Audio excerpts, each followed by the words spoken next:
Hi everyone, welcome back to The Whole Truth. Please subscribe.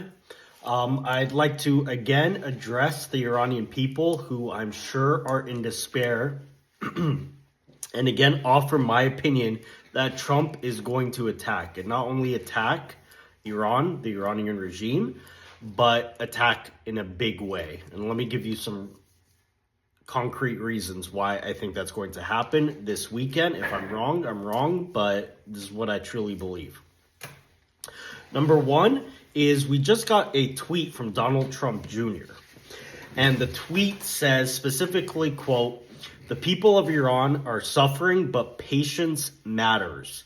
President Donald Trump, i.e. his dad, has spoken clearly. He stands with the Iranian people, not the regime.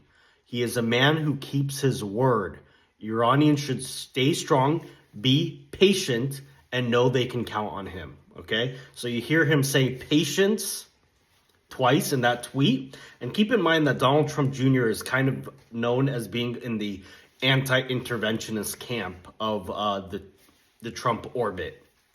Okay? So if he is saying this, then it's probably meaningful. We obviously know he has the ear of his dad, and he wouldn't just say this for no reason. Okay? So at the very least, it's getting through to the Trump orbit, the people around him, that people in Iran are expecting something more than just sanctions. They're expecting some real action here. Number two, Marco fucking Rubio. Okay? Marco Rubio is the rock star in the administration right now, and you can count on him to do what's right. Okay? I trust him with every ounce of my being to do what's right, and he is basically the most prominent member in the Trump admin right now.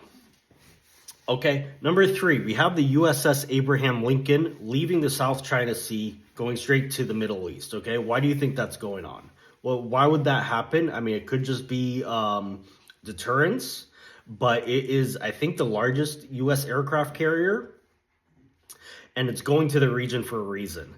And my thinking here is that Trump doesn't want to just do some, small airstrikes and then leave. He wants to do something big, but that means there's going to be retaliation. And one thing Trump does not want is any sort of Americans hurt on his watch, or for Israel to just get pummeled on his watch. So he has to brace American troops in the region for inevitable retaliation, as well as Israel.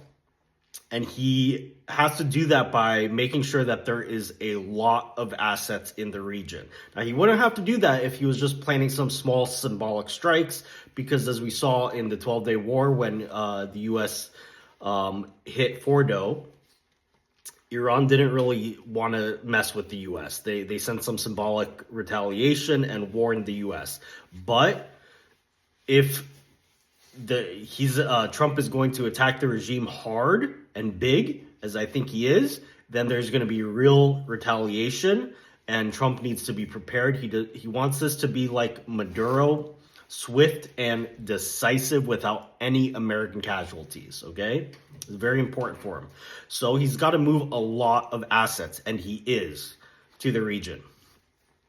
Okay, number four, Netanyahu, okay? Netanyahu is not going to squander this opportunity, okay? His life's mission is to bring down the regime in Iran, okay? And he's playing his cards very close to his chest. But if you think that he's just going to, stand back and let this opportunity fade away, then you don't know Netanyahu, okay?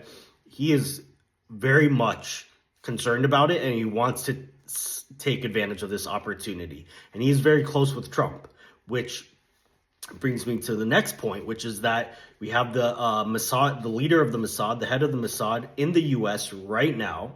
And what do you think they're discussing? I think that they're discussing the target list in Iran, okay? I don't think they're discussing Gaza right now. At the same time, you have Lindsey Graham in Israel. Lindsey Graham is also very close to Trump, and Lindsey Graham very much is a hawk, and he wants Trump to do something in Iran, okay? So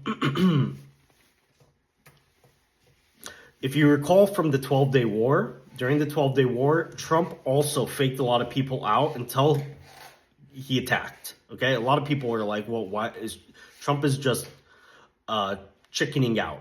He always chickens out." And then what do you know? He hits it. He hits it decisively. Okay, he's doing the same thing right now. It's part of his misdirection. Do you think that he really thinks that the Iranian regime is stopping their executions? He says he thinks that, but do you think he really thinks that?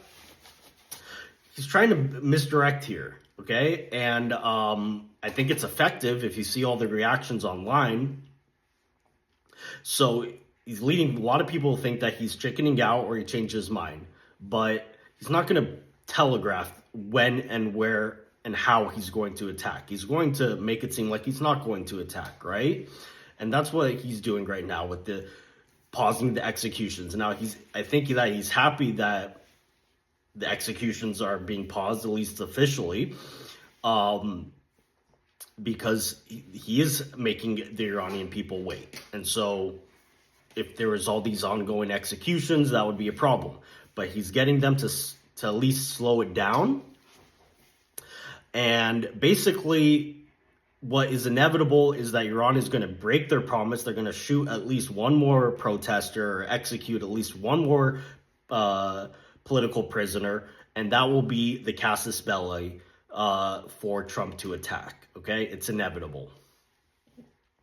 So the last reason that I think Trump is really going to attack is because the Iranian regime is just continuing to mock him and threaten him. Now, they've already tried to assassinate him. He knows this, okay? Even if Tucker Carlson wants to deny it, Trump is aware that the Iranian regime has tried to assassinate him and other members of his administration. And he is aware that they're continuing to threaten him and mock him. And Trump doesn't like that. So for all these reasons, I truly believe this weekend is the weekend that Trump will attack. Maybe Monday at the latest. I mean, it could be that he doesn't attack, or it could be that he attacks much later than this weekend. I don't know. But I'm just saying what I think is it's going to happen Monday at the latest. That's when all the assets are going to be in the region. Can't wait much longer without thousands more dead, and he will have a lot of guilt for that. So stay tuned, keep your morale up, stay strong. Javeed Shah.